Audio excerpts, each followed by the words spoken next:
The topic during this stay with all of you is Lord Ṛṣabhadeva's teachings to his sons.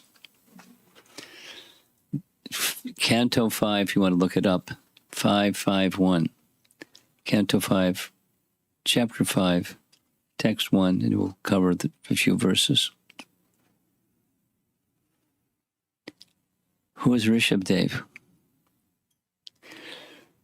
Ṛṣabhadeva is one of the forms of the Lord who appears in this world. He's he's a Shaktivesh avatar, an empowered living entity, giving transcendental teachings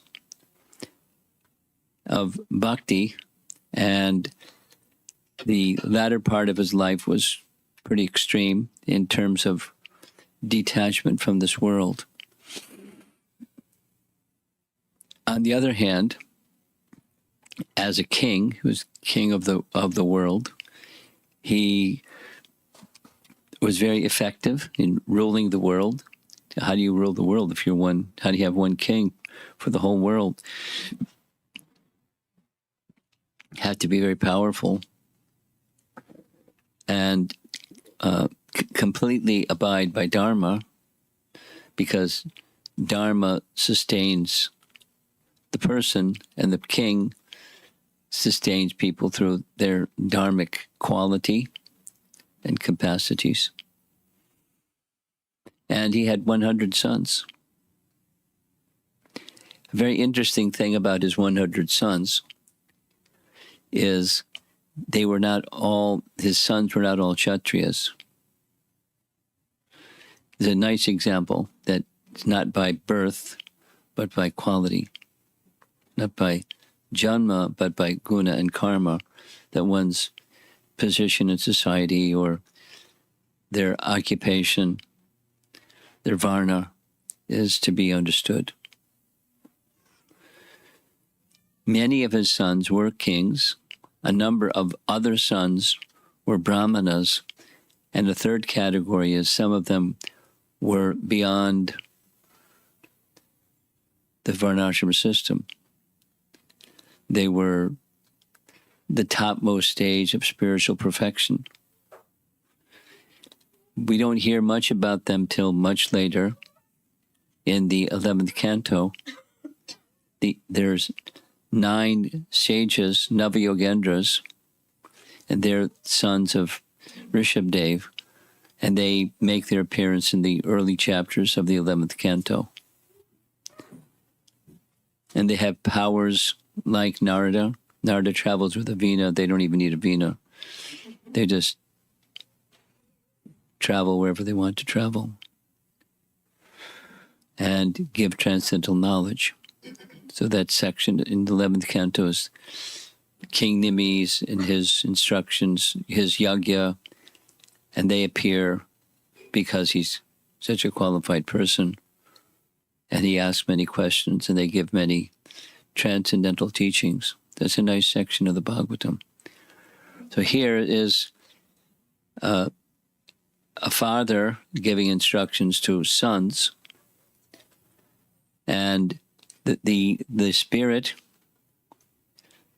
of these instructions are instructions for human beings, how to live once you achieve the human form of life, what are the principles by which you should live your life? Principles to live your human form of life by. And the first verse is a celebrated verse. Many of you have heard it many times. Many of you may know it. But we'll say it together, and I'll just read a little bit, and then we'll discuss. Om Namo Bhagavate Vasudevaya. Om Namo Bhagavate Vasudevaya. Om Namo Bhagavate Vasudevaya. Ṛṣabha uvacha. Nayam deho deha bhajam nirloke. Kastan kaman arhate vidpujam ye. Tapo divyam putrakayena sattvam. Shudyed yasmad brahma sokam tvanantam. Nayam deho deha bhajam nriloke. Kastan kaman arhate vidbhujam ye.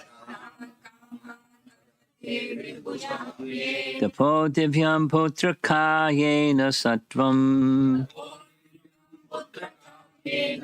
Shudyed yasmad brahma sokam tvanantam. Lord Ṛṣabhadeva told his sons, my dear boys, of all the living entities who have accepted material bodies in this world, one who has been awarded this human form of life should not work hard day and night simply for sense gratification, which is available even for one of Prabhupada's favorite phrases, dogs and hogs. And it's right in the Sanskrit too. Vidbhujam, stool eaters. Doesn't say dogs, but sometimes dogs eat stool too. That eat stool. One should engage in penance. So that's the do not, and here comes the do. Engage in penance and austerity to attain the divine position of devotional service. By such activity, one's heart is purified, and when one attains this position, he attains eternal blissful life, which is transcendental to material happiness and which continues forever. Sounds like utopia. Never, never land. Or always, always land.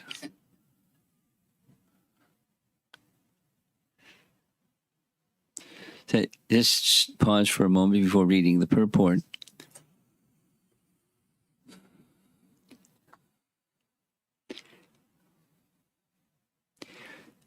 It's a very good principle when you're defining something to say what the something is, but also say what the something isn't. A nice example, many nice examples. One nice example is Rupa Goswami's definition of bhakti. The second half is what bhakti is. The first half is what bhakti isn't.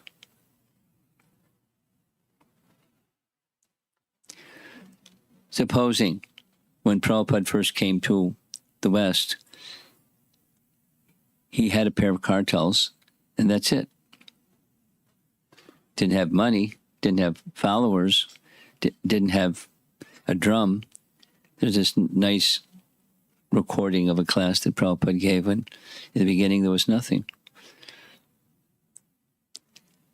He said he didn't even have a drum. But there was a point in time when some devotees started going to India, and so he gave them some guidance to buy a mridanga and bring it back safely. There's a very nice story. When they brought he was in Los Angeles when they brought the mridanga, and to instruct his disciples, and also because of his transcendental love for kirtan, when they brought the mridanga into his room, he paid his obeisances to the mridanga. He took off his upper garment and wrapped the mridanga in his upper garment to protect it, and described that this is tadiya, it's paraphernalia in Lord Chaitanya's Sankirtan process, and so it's worshipable, meant to be used for the glorification. But what is it? It's clay and leather straps and leather ends with some other materials to make the where you strike the end. So when he gave instructions, presumably I wasn't there, but he has to say what mridanga is and what mridanga isn't. And the drums that the young Western disciples knew was either, hit with a stick, but if you don't hit it with a stick, then it's a bongo drum. So Prabhupada explained, I'm sure, it's a drum that you don't hit with a stick, but you hit with your hand, but it's not one that has one top, it has two tops, but it's not on the same end, they're on opposite ends. And one is bigger and the other is smaller, but I don't want the one that's made of wood, called coal. I want mridanga. But the sound should not be like that, the sound should be like this. So, and he probably suggested some shops where to go, because they're readily available in Calcutta and wherever else now. They're all over the place. So, it's a drum, and what is it and what is it not? A good definition is inclusive and exclusive. Definition of Rupa Goswami of bhakti, what bhakti isn't and what bhakti is. Or in Nectar of Instruction, these are 6 principles that are detrimental to bhakti. These are 6 principles that are beneficial to bhakti. There's the do's and there's the do-nots. Niyama. There's so many examples. So it's standard, and that's the platform or the beginning, the entry point. How to live once you achieve this rarely achieved form of human species. It's rarely achieved. It's same understanding as there in Prahlad Maharaj's teachings, and same in Bhagavad Gita. Buhunam Jamanamante. So to get the human form of life, it's very rare. And once you get it, use it properly, and don't use it improperly. So he's not that his sons don't know ABC, but he's presenting just simple principles, as Prabhupada would do over and over and over and over and over, because to live by simple principles, then you have proper guidance. Then there's applications of those principles, and that's where details come. But details without the principle, without the spirit of the law, then the letter of the law really isn't going to help. I mean, it's something, but it's not going to take you to where you want to go. The human form of life is meant to take one to this Brahma Saukyam Tvanantam, Brahma Sukh, spiritual happiness. And minus that sense of attaining spiritual happiness, what's left? Material happiness. And what's material happiness? That's the do not. Living for the purpose of, you can give it nice names and put a ribbon, a bow, and perfume it. But it's you go beyond the ribbon, perfume, and the bow, and just what's the nuts and bolts, or what's the thing made of? And the thing that's made of, minus Brahma Sukham, is life where the objects of the senses are interacted with by the senses, and that's the goal of life, is senses meeting sense objects. And if that's your objective, one of the things that's principle-based is money, money, money, money, money. Because if you get some money, money, money, you get more things. You can have more toys and have more fun. Life becomes more fun if you have more money. Really?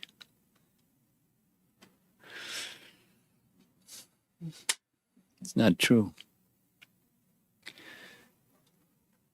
Suicide rate is highest amongst the wealthy.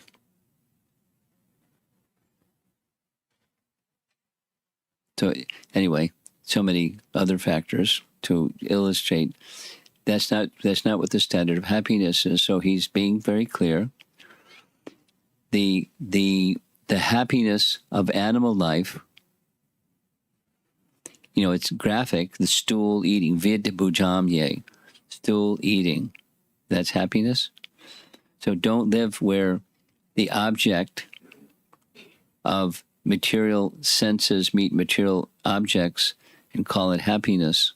Don't live like that. And anyone that's read Prabhupada's Bhaktivedanta purports or has heard his classes, he says it over and over and over and over and over and over and over and over and over and over. So it's like, okay.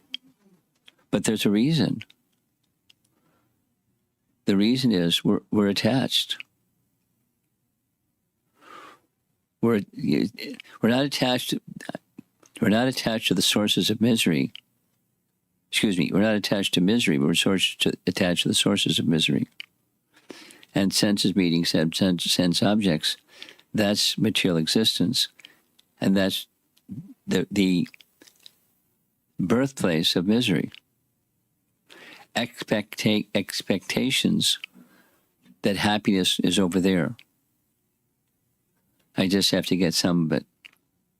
And then if I get some of it, then more of it. Then another variety of it, and continuing endlessly in this lifetime, the next life.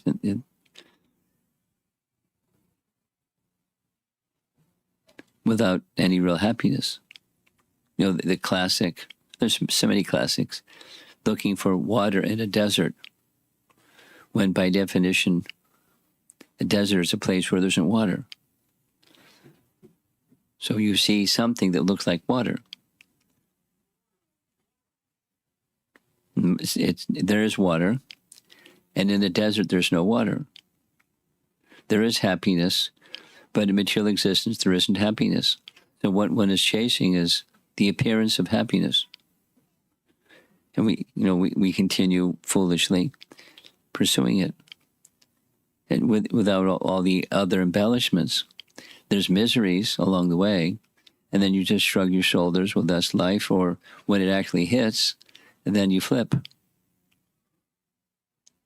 And so on, so on, and so on, and so on, and so on, and so on. But we go on with it anyways. Because the alternative has not been given to us, or it's been given to us, and we kind of nodded our head saying yes, but we didn't really say yes. So we keep doing the other thing. Dog obstinacy, Prabhupada would say. So there's a stool-eating dogs and hogs and dog obstinacy. So it's not complementary. But some people are persistently continuing with pursuit of material happiness through fruitive activities. So that's the essence of this. Don't do that. Do this. And the principle that he's giving in the verse, we're going to read the purport in a moment, is tapo divyam.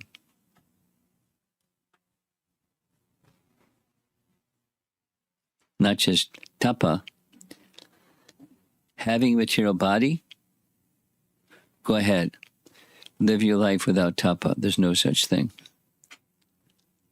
It's not just, it's cold in the winter in Chicago. But, you name it, and there's tapa. Going to school.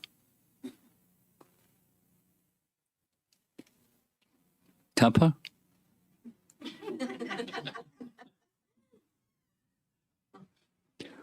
Or, take something that young people may like, sports. To do well in sports, tapa? There's no way you can do well in sports without tapa. And then there's competition. And then that's another tapa. And then there's the winning, and there's the losing, and then there's the winning and not becoming proud. Just any way you cut the cake, it's tapa. And then you go past that kind of tapa and you go into another And then another, and another, and then another, and another. And then die, and then people go, oh, she died. And then you do it again.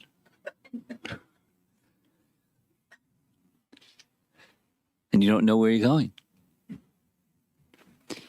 From the outset, you don't know where you're going, but you know you're going, but you don't know where you're going. You're going to the place of happiness. Senses meet sense object place. And it doesn't happen, and you keep doing it. Here's a little story. A true story. I travel sometimes. And one of the places I traveled to, there was a family that lived some distance away from where the gatherings were. They were regulars, and they got really enthusiastic and said, I want to have a program, I want to have a program, I want a program. Maharaj, can you come to our program? Sure. 30 families committed to come. I said, here's a reality check. These are new people, right? Oh, yeah. So I want a 101 class, please. Okay. Here's what will happen. Of the 30 families, half of them will come. No, they'll all come. They're friends. They promised. They made their commitment. Said half of them will come, and the other half won't even show up. And the half that come will come in time for prasadam. No. So, can you give a 101 class? So I said, okay, sure. They were very enthusiastic, didn't want to rain on the parade. So sure enough, just, their gathering, the ISKCON devotee congregation members came. And so I came up with this idea. Let me do this. There's like you 5, 6 boys over there. You sit in the front. You don't have to do that, but we just like had all the kids come sit in the front, and there's a few girls too, and then all the adults sit in the back. So I said, okay, I'm going to ask you a question, but don't just blurt out an answer. Wait till I finish the question. I've been through this before. And after I finish, I'll ask you to raise your hand. And so immediately, a couple of them raised their hand, and I hadn't even said anything. So then, said, okay, calm down. So I'm walking down the path of life, and I'm looking for happiness. And I try this, and it didn't work out. And I tried that, and it didn't work out. And I tried the next thing, and it was the opposite of happiness. And I kept doing it and doing it and doing it. Died, took birth again, did the same thing again, did the same thing again, did the same thing again. And after a number of births, a little light went on and said, you know what? This isn't a good program. I'm going to do a U-turn and go back where I came from. So, is it as simple as doing a U-turn? And if it's not as simple as doing a U-turn, why not? So they all raised their hand, and when he called on them, they didn't have anything to say. They're just kids. And then when all of that giggling thing went on, there was a little girl. She sat right where the harmonium is, real close. And she just gently raised her hand and called on her. And she said, the intelligence says, do a U-turn. But the mind says, I want to enjoy. I said, wow. So that was a member of a devotee family, a young girl. I said, okay, that was really a nice answer. What about anybody else? So one young man who was the first one to raise his hand when there wasn't even a question to answer, he raised his hand.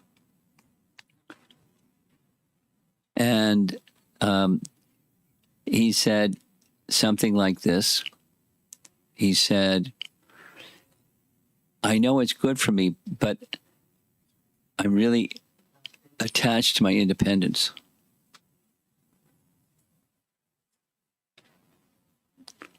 Wow. So you guys are going to grow up, become nice devotees because you already understand these things. So many of us understand these things, but we do repeat and repeat and repeat. So why do we repeat when we know better? We just do the same thing again and get, essentially the same consequence. It didn't work out. Do it smarter, adjust this and that and the other thing. Well, we don't like the tapo divyam. But you get tapa anyways. Anyway, slice the cake, it's tapa. Doesn't matter. Man or woman, age, occupation, it doesn't matter. Just have a material body and there's tapa without elaborating too much.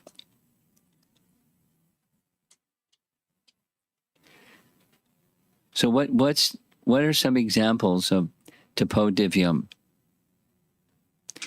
Well, here's one example. The 4 regular principles. No, it's not. It doesn't hurt. It's not tapa. Doesn't mean it has to hurt. It's just principles to live by. And just say yes to principles to live by. And for some people, it's like, no way.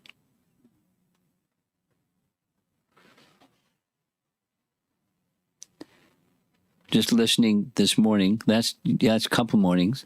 Prabhupada was in London, 1973, July, and he was speaking with Father Tanner. I don't know what denomination, but a Christian fellow, and he was real talkative. And he was speaking interesting things. One of the topics that came up was how do you get to the place of purity? And Prabhupada was saying, it's inside and outside. Because the man was saying, well, then if it's just outside, then it's circumstantial. Anyway, back and forth. It was a very interesting conversation. And then the man brought up, well, what about telling a lie or deceiving? And Prabhupada said, if you're going to be a teacher, you have to have character. And character is a behavior, but it's something inside also. He gave the example of the iron rod. Yeah, we've all heard the iron rod example. So an iron rod is iron. But you put the iron rod into fire, it gets warmer, red hot, and then now it's fire. And you leave it in the fire, and it's red hot. Take it out of the fire, becomes iron after some time. Fire means you touch it to something, it burns.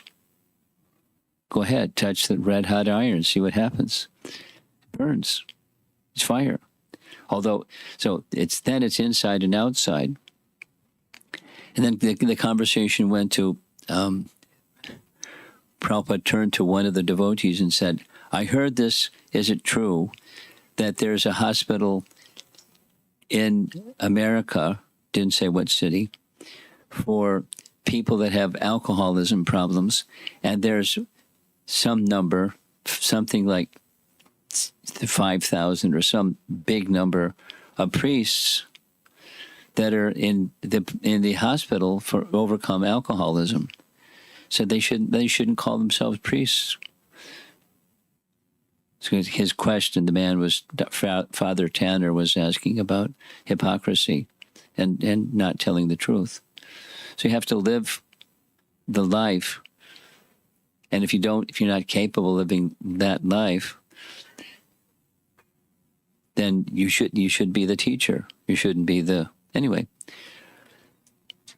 So tapo divyam, if you follow the regular principles, then and engage in chanting, then at least it's like that's the standing near the fire example.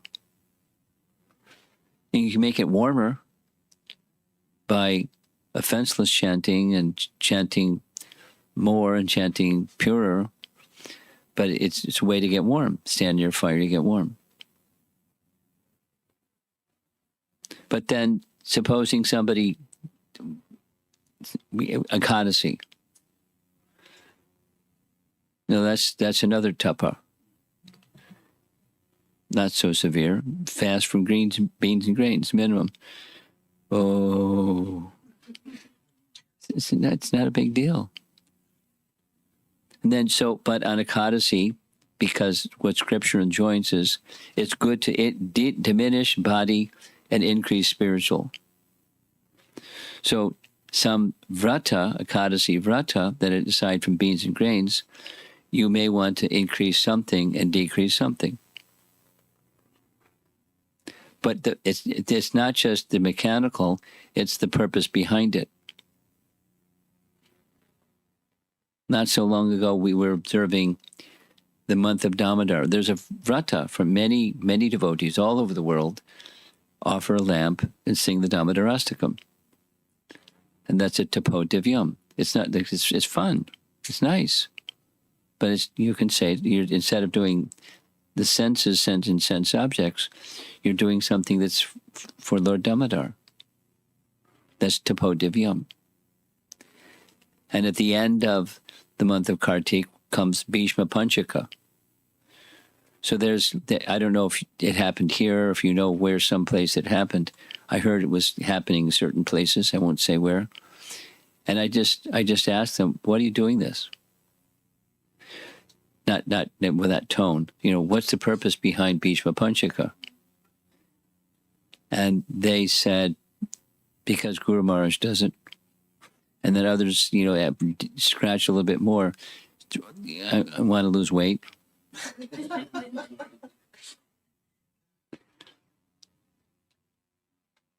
Or there's many, many, many examples, because I was just in Portland before coming here. So one of the topics that we discussed was what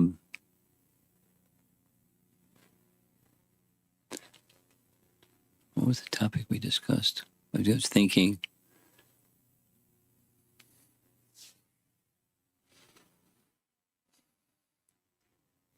Boy, it's I'm thinking I'm in Naperville and just had been Palatine. Yes. Ramayana, thank you. Lessons from Ramayana. So, the Ravana had 2 brothers and 1 sister. There's a little history. The little history is they all had a mother. And the mother, Kaikasi, was the daughter of a Daitya. And the father of the daughter, Kaikasi was the daughter's name. And the father thought, if my daughter has children from this super elevated Brahmana, then he's already has offspring that are very powerful. Kuvera was one of his sons. And so we'll have powerful sons. I'll have powerful grandchildren. So he sent Kaikasi to his place. And he was in the middle of performing a yajna. She stood there politely, palms folded. And it was, he was distracted. So he finished his yajna, but said, you came at an inappropriate time, and so I'm just letting you know. I know why you've come, and the answer is yes, because Brahmins, I'm just not going to say no. But your children will be cruel and demoniac. And she started crying and said, no, that's not what I want. And he said, okay, there's one exception. One of them will be nice. the youngest one.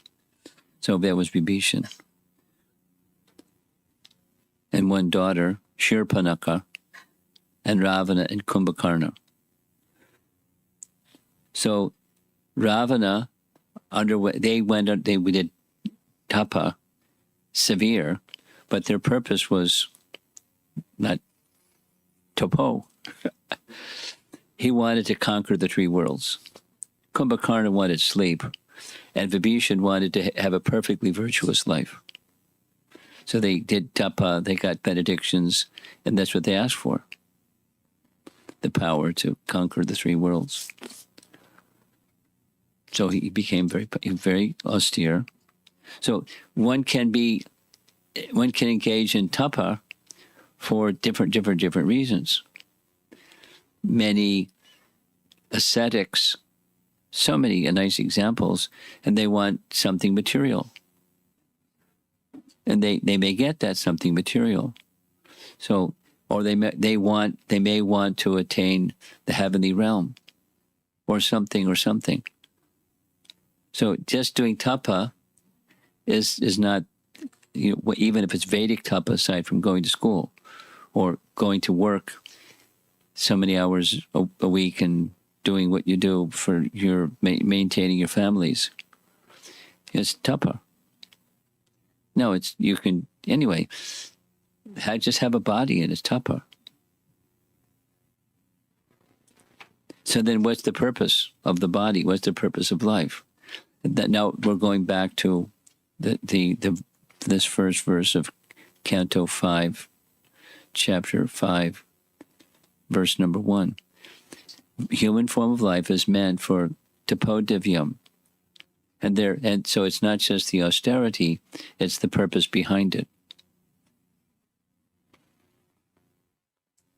You can take an auspicious day like Ekadasi or the Kartik month or something, and it can be with different purposes. And you do something. Because it's an auspicious day, it's going to be beneficial or, empowered by that auspicious day. But the human form of life is not just to be in an auspicious place and observe auspicious things. Its main principle is the consciousness behind it, whatever we do.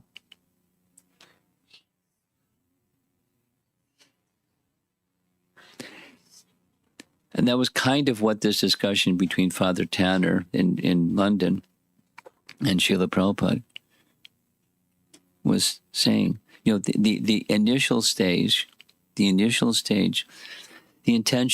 is not the super consequential part, because one can become purified, for example, simply hearing. Even if one doesn't understand, simply hearing kirtan, hearing the Bhagavatam, hearing spiritual sound vibration. It's beneficial on the soul platform. It goes directly to the soul platform. Beneficial, permanent. Benefit, transcendental and permanent benefit. But then to go further, then consciousness needs to awaken, and then the purpose behind becomes very significant. Very significant. And that's yoga. That's in Bhakti Yoga, is with the purpose of pleasing the Supreme. Anukulyena Krishna Anushilanam. The tapa is the first half, but the tapa on the first half, Jnana Karma Janavratam, the first half prepares the way for the second half. Do whatever it is that you do for the purpose of pleasing Krishna. And that's the bhakti principle, and that's what he's teaching. And then in this verse, the consequence is Brahma Saukyam Tvanantam.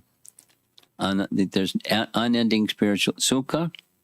People want happiness. Okay, fantastic.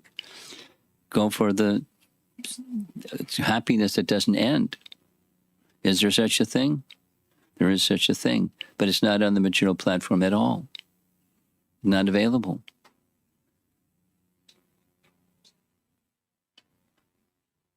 So then what? Tapo divyam. So that it leads to the next verse, which is we'll cover tomorrow. But I'll go to the verse and purport. We read the verse. In this verse, Lord Ṛṣabhadeva tells his sons about the importance of human life. The word deha, bhak, refers to anyone who accepts a material body. Not just humans, but anyone accepts a material body.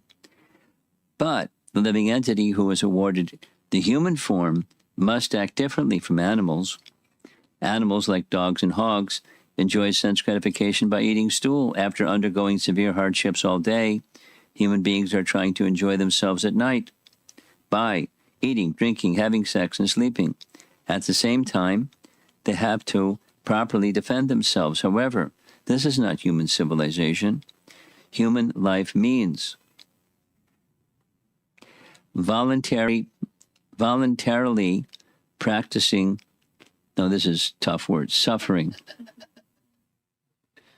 So controlling the senses can be suffering, but it can be joyful.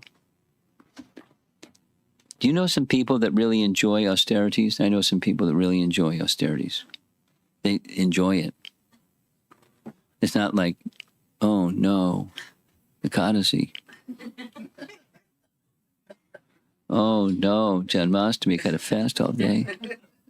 Oh no. Or we have japa retreats, 64 rounds. Oh no.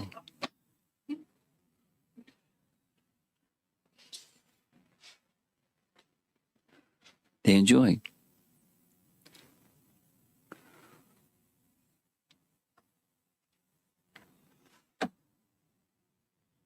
I'm just a little anecdote.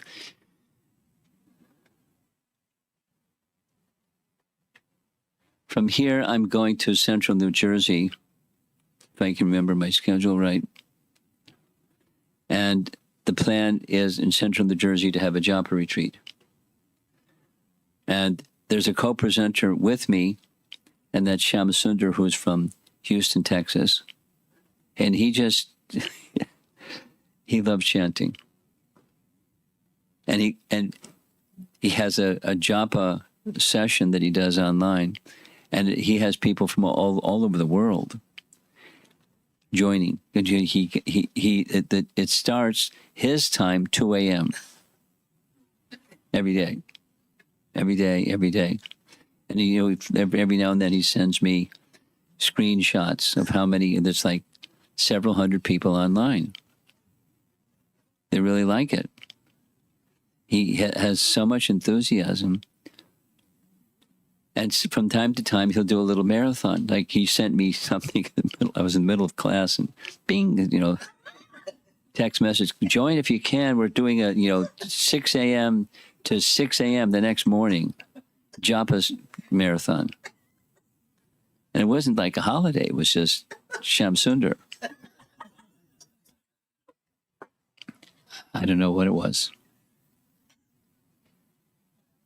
And people join. Or when we have our japa retreats in a 64 round day, he's in the temple room at midnight. And he's there all day long. And there's many people that come with him because he's like Shyamsundar. And it makes it in his association, not just his, people, many other devotees, when there's the sangha of like-minded persons trying to absorb themselves in the chanting of the holy name, it becomes easy. Commonly, the feedback from those events is, I've never done this before, and I was intimidated, and I just sat down, and I was just carried by the enthusiasm of everybody. And I was surprised at myself. It was really easy, very enjoyable. So not everyone says like that. Some people, oh, it was a struggle.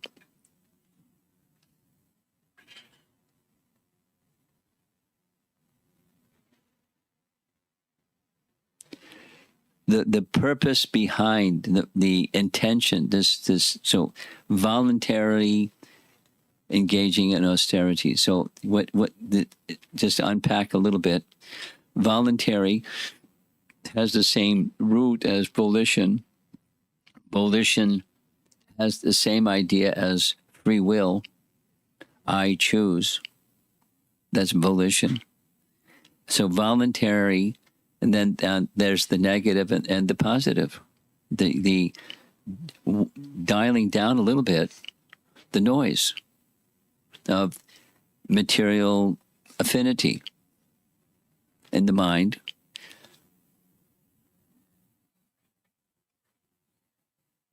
That one of the definitions of what yoga is, or yoga practice is from Patanjali. Just a straight definition of practicing yoga. It's diminishing the swirling of the mind. Just heard Prabhupada say it in this conversation with Tanner, Father Tanner. He said, supposing you have a key and somehow it falls into a pond or lake. If the water is agitated, then search for the key. You won't find the key. If something it's key for this, you need the key, but you can't find it. But if the water becomes somehow calm, then you can see the key at the bottom of the pond or lake. It's the exact same example that Patanjali gives, by the way. He doesn't use a key, but something, the self. You can see yourself when the mind, chitta vritti is the phrase in Patanjali's definition. Yoga is to stop the swirling of the mind. So the mind is like a sea, and then when there's wind, the sea has waves, and when there's waves and the movement of the water, then the bottom of the sea becomes disturbed, and you can't see inside. So inside is, the inside metaphor is us, the soul. Self-realization requires the mind becomes more peaceful than the ocean that's churning and churning and churning in waves. Chitta vritti. Chitta vritti. Chitta can mean different things. But in this case, at least the acharyas that describe what Patanjali is saying is the mind. Chitta can mean consciousness, chitta can mean the soul, chitta can have different meanings depending upon context. Just like Atma can have different meanings, or Brahman can have different meanings depending upon context. So the voluntary accepting some inconvenience.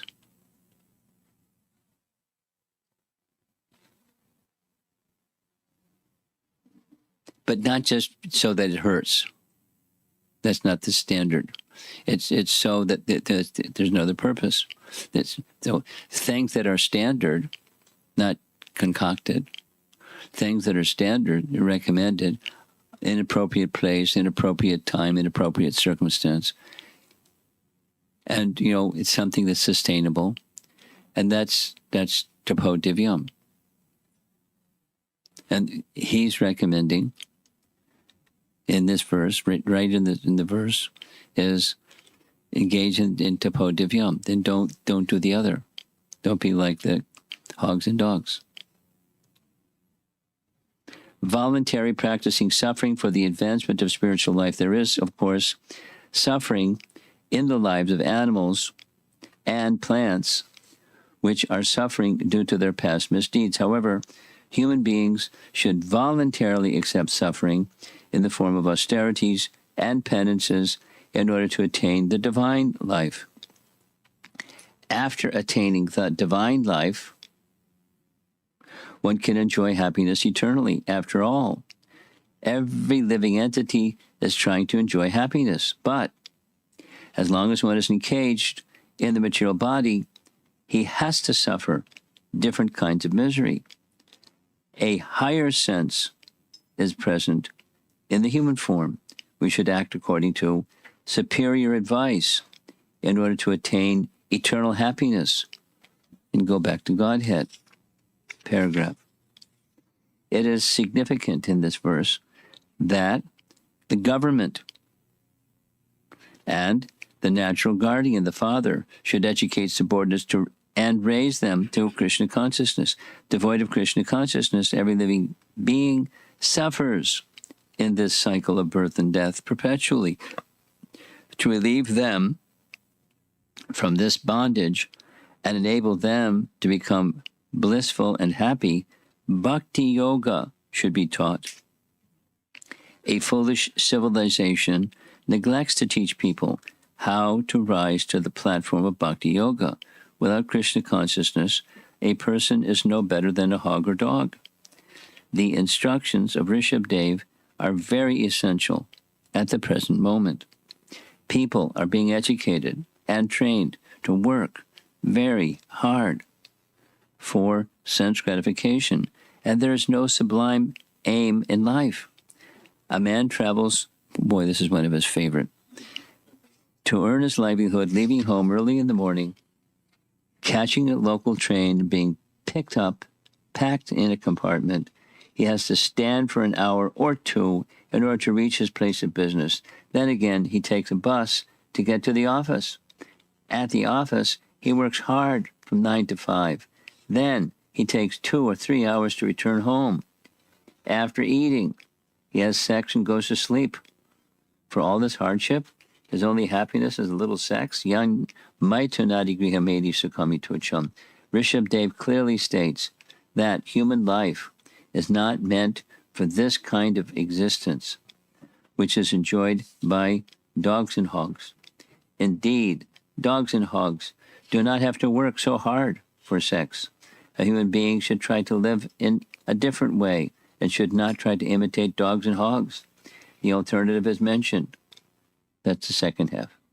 Human life is meant for tapasya, austerity and penance. By tapasya, one can get out of the material clutches. When one is situated in Krishna consciousness devotional service, his happiness is guaranteed eternally. By taking to bhakti yoga devotional service, one's existence is purified. Shudyed, in the verse. The living entity is seeking happiness life after life, but he can make a solution to all his problems simply by practicing bhakti yoga. Then he immediately becomes eligible to return home back to Godhead, confirmed in Bhagavad Gita.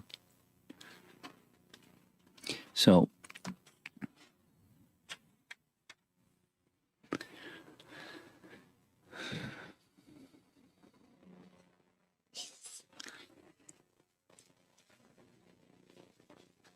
we can see it. And I like referring how Prabhupada would refer to. He said, while living in New York, I was so surprised.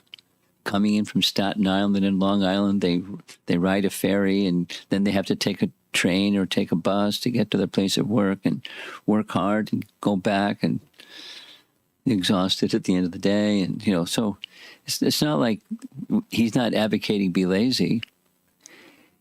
He advocates if you be active for sure, but be active for the right purpose. Just set your GPS for the right purpose, the right destination. And then you apply yourself. Don't be lazy. Work intelligently. And then that's, a nice word. What does intelligently mean? With the right purpose, in practical ways.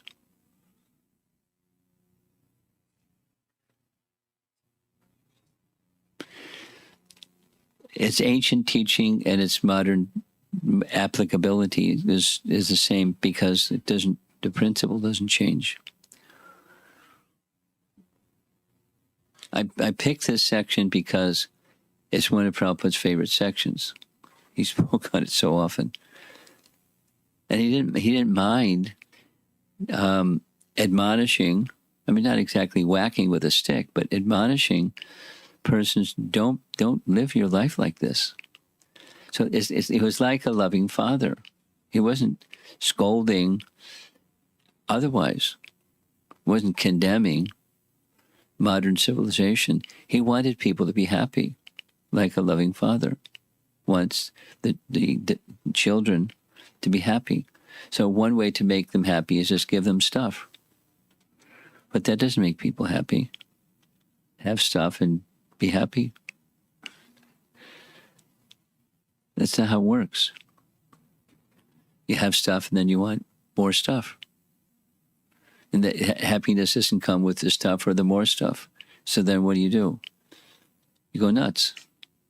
Or go take intoxication or find some other something that doesn't bring happiness either.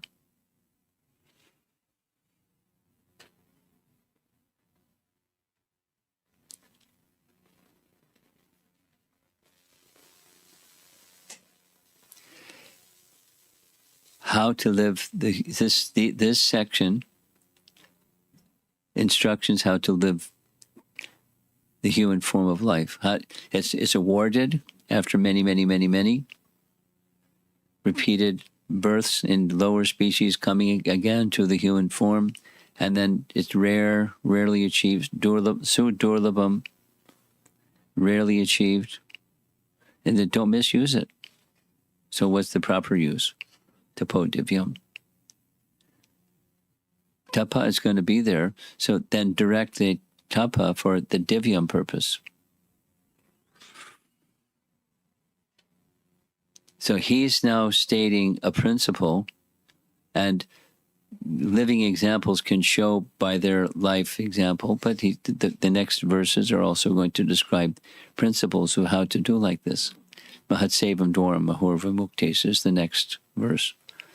By association with Mahatmas, great souls, and seeing their lifestyle, not that you imitate their lifestyle, but you learn lessons from their lifestyle. That's Bhagavatam, or the great personalities in our disciplic line. And we're not going to be those great personalities, but they're teaching lessons, as well as giving teachings that are to be heard.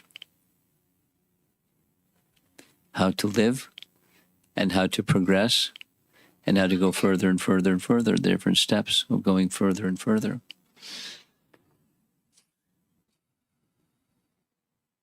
That's a nice section. I'll stop there. Let's see if there's some comments. Ṛṣabhadeva, Bharat Maharaj, the eldest of the 100 sons.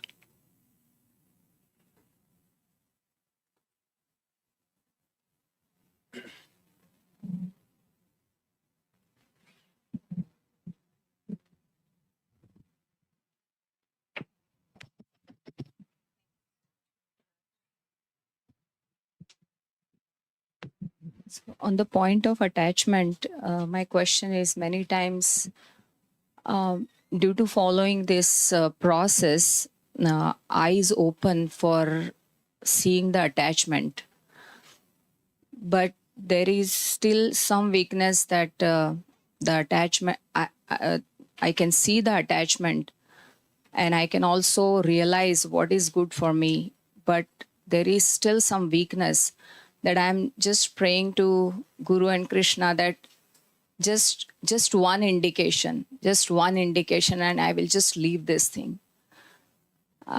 So what is this situation, and why even after knowing so much, the heart is not understanding? Well, that your question is the same question I asked these little kids.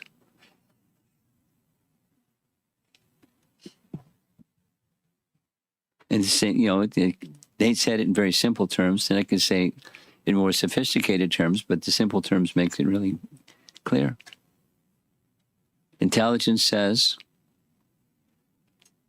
and I'm attached to enjoying. So you get a little more sophisticated. It's vasanas. There's long-standing impressions and impressions and impressions and impressions makes tendencies. So you may move because your spirit is willing, but the vasanas are stronger. So now that's why, then what to do? So it's strong tendencies. I call it the bungee cord effect. Everyone knows what a bungee cord is? There's metal on the end, kind of little hook, and kind of this elastic thing in between. And you use bungee cords to fasten something to something. But as soon as you unhook the hook, boop.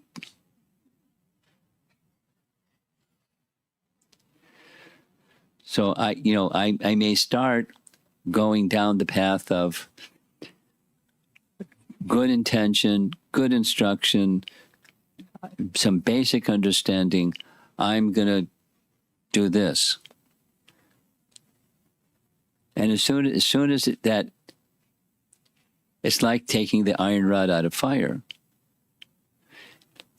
Because room temperature, it's not fire anymore. So if I stay, then the bungee cord effect, the vasanas don't repeat. And if I slacken, maybe some of you have seen it, I've seen it.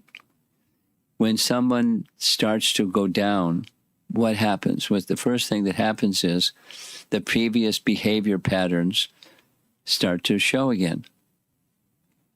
Whatever that was. Whatever it was. The affinity for enjoying matter of a particular brand starts to show itself. And it can be innocent and occasional. And, someone may justify it by saying something. But it's just its previous material tendencies when there's slackening in one's submission. It's not like you have to be, Superman or super lady or super duper, person, but just the essence is Bhaktivinoda Thakur's phrase, slackening. It says Sharanagati. And Sharanagati, taking shelter, going onto the place of shelter, Sharanagati. And then in the beginning, just the last 3 teenagers I spoke to, they said, I was really idealistic as a young boy, girl, and then some, zoom, zoom, zoom. And then some time passed, and then it's like struggle. It's not just young people, it's everybody. So that's when submission slackens, what happens? It's like when you're looking at the light, you don't see shadow, you see light. And you turn your attention away from the light and you see shadow. And there's no delay. Prabhupada's sitting at a Vyasasana in the Henry Street Temple in Brooklyn. So it was the hand motion and some body language along with his words. And he said, supposing you're doing very nicely in devotional service, and then you become a little distracted. What happens? It's not that you have to invite Maya. Okay, Maya, now you can come. No, immediately she's there. You slacken, and immediately Maya is there. And what Maya comes in the form of vasanas, by previous lifetime after lifetime after lifetime tendencies. That's where Maya comes in. She knows your weakness. Any one of our weaknesses, our material tendencies, she knows, and she supplies. And it may take a while before we realize, wow, I just got drawn into that. If you're vigilant, you'll recognize it right away and say no.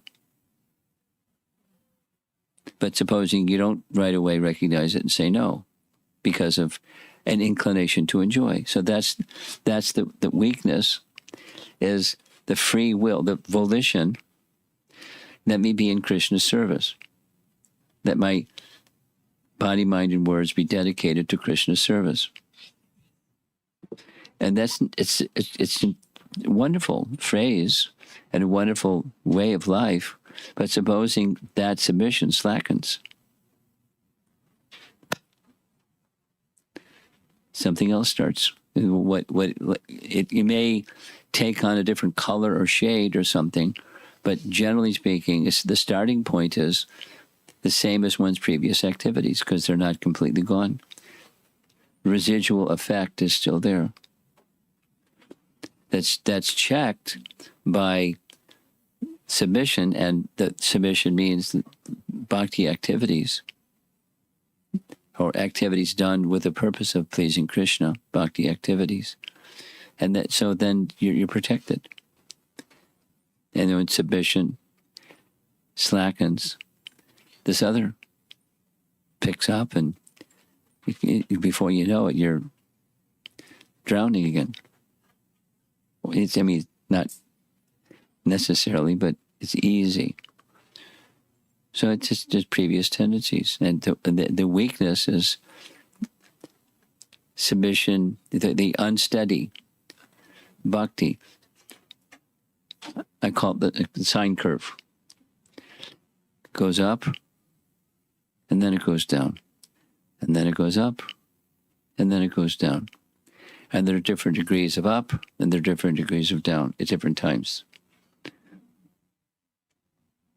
But that it's the material tendency. It's strong, deeply ingrained tendency. And the simple way of describing it is I want to enjoy, same as this little girl said. The intelligence says, but I want to enjoy. That's what the mind says.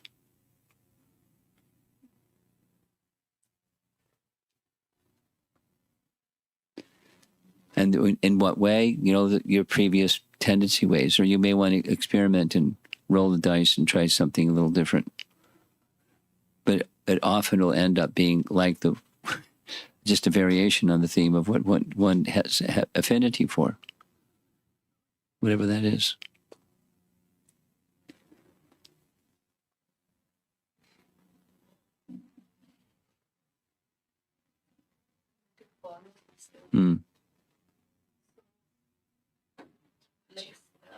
Sometimes whatever we are doing, the activity, we are attached to that activity and we are not understanding how are we enjoying it. But in the name of practicality, we are doing it, and we are afraid that, okay, if I get rid of it, then I'll have nothing. that won't be a good decision. So how do we understand that submission is slackening here and we are actually trying to subtly enjoy this? Well, several things. How do we understand introspection and become, as you go forward, you or any one of us go forward, stay in touch with the Shastra, because that gives light of the Bhagavad, and gives light to life. And then the second is then introspection, and introspection in the light of the Shastra. So introspection is mode of goodness characteristic, and a Vaishnava characteristic too. And then immersion, or being at least sufficiently knowledgeable, acquainted with Shastra, there's light. The light plus introspection, and then you can understand. So mold your life in such a way that so this is the regular principles. Abide by the regular principles that enhances the mode of goodness. They're material. They're not per se spiritual. They're material. Do nots. That they're fundamentals of the life of goodness, and live your life according to those fundamental principles. And then it makes introspection, which is a characteristic of the mode of goodness, part of how you live your life.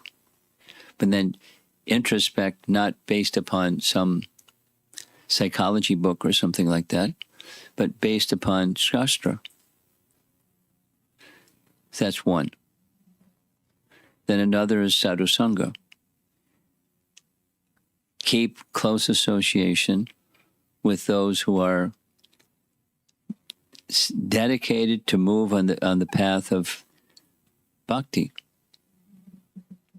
That's just peers, like friends. Keep that kind of companionship, and then somebody who you look up to, a guide or a mentor, or as someone that you can easily have confidence in. This is a good person. I can speak to them openly. They'll not break confidentiality, and they'll give me wise advice. They're not going to control me. They're just going to give me wise advice. They're going to say what the scripture says, customized for me. So that's another. Those are three. And when somebody taps you on the shoulder, a friend or a superior, and says, "You see that ditch over there? You think you're headed for that ditch?" Instead of, whining and complaining or something else, don't do those things. It's well-wishing, and take that well-wishing in the right spirit. It's not always like a directive, but it's just like a wake-up call. You're nodding out, and your hands on the steering wheel. Don't nod out. Just be alert. You have this human form of life, and you're moving on the path of something that has a lot of potential, but can also have a lot of danger if you're not attentive. And then you say thank you instead of, "Why are you insulting me?" or something.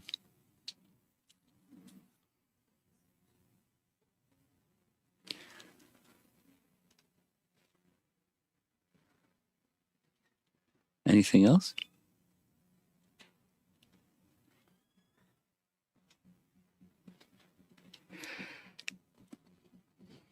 Yes? Within the categories of tapo divyam, is it natural or appropriate to have affinity for some kinds of You got to hit the button. Hare Krishna, Some kind of affinity for? for a particular kind of devotional activity? What do you mean? I don't understand your question. Do you like kirtan? Meaning, yeah, like within the five limbs, like five most important items: Nam, Dham, Bhagavatam, the five most important. Okay. Between them, if somebody has an affinity for others more than the Nam, so Yeah, no problem. should they be putting conscious attention to increase that which is lacking? Okay. You understand the question? You understand the question? Mataji in yellow. That's you. Do you understand the question? I think so. Okay. So what I understood is that he's asking if 5 or 6 different activities, if he's paying attention to one activity more than the others, is it a thing to consider that Okay. we should balance it out? Yeah. Okay. You got it. You got it. Very good. The 5, by the way, he's drawing from Rupa Goswami writes in Bhakti Rasamrita Sindhu, or Nectar Devotion, 64 items that are especially beneficial for bhakti. Out of those 64, 5 are super special. And he just listed a few of them. Chanting of the holy name, hearing Srimad Bhagavatam, living in a sacred place, worshipping the deity form, so serving the devotees.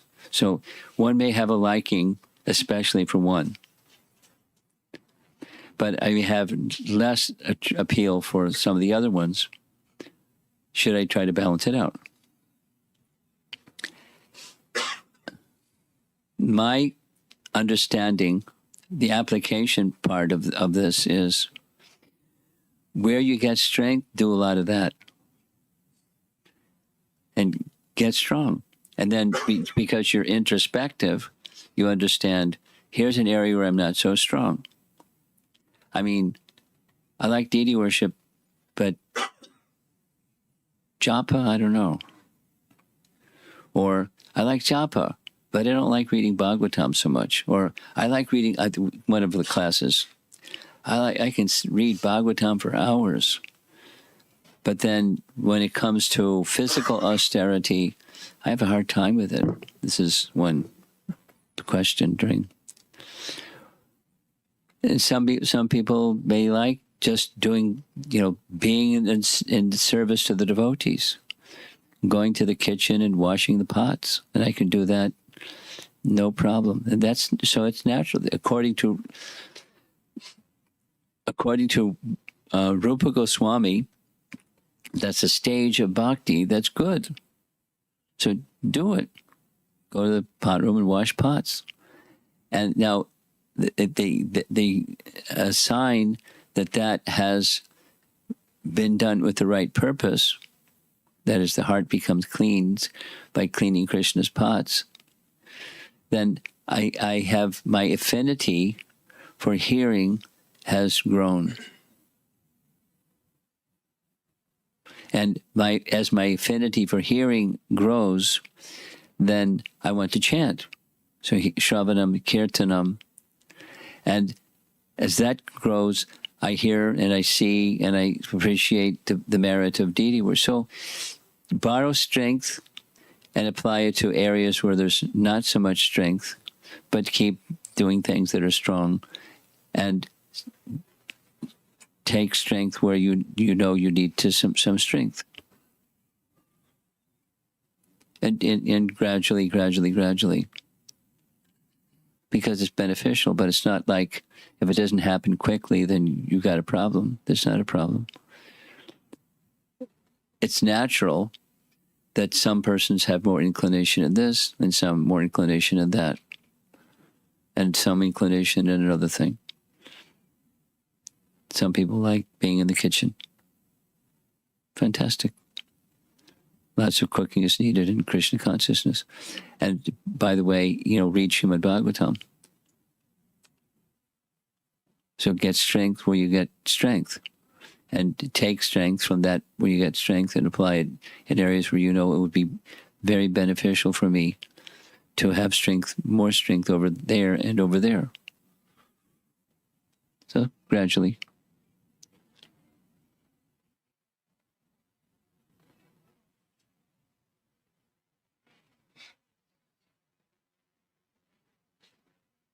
Anything else?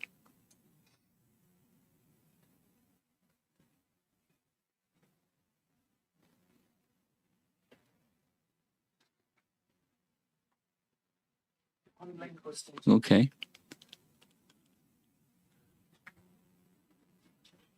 Could you bring the small roller bag, because there's Mahaprasadam inside? Hare Krishna Guru Maharaj. Just bring the box. It's in the left corner of the small roller bag. Go ahead. Yeah. Question from Vamshi Krishna Prabhu. He says, I can practice austerities well in a group, but when I am alone, mind plays many games. May I know how to maintain the same momentum? Yeah, stay in groups. Or should I practice with groups? Practice in groups. But you same question he asked in a different way. Take strength where you get strength. And then you can apply that strength to where you don't have so much strength. So slowly, over time, it's not like hurry up, but slowly over time, you take the principle that gives you strength and apply it to where there's not so much strength. Okay. Anything else? Online? That's okay. Guru Maharaj. Hare Krishna.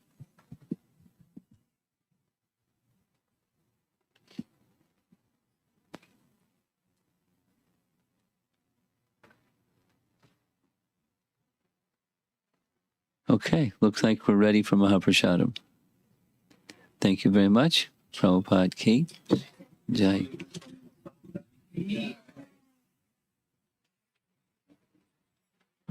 You brought your own. Kishore. Kishore Mahaprasad.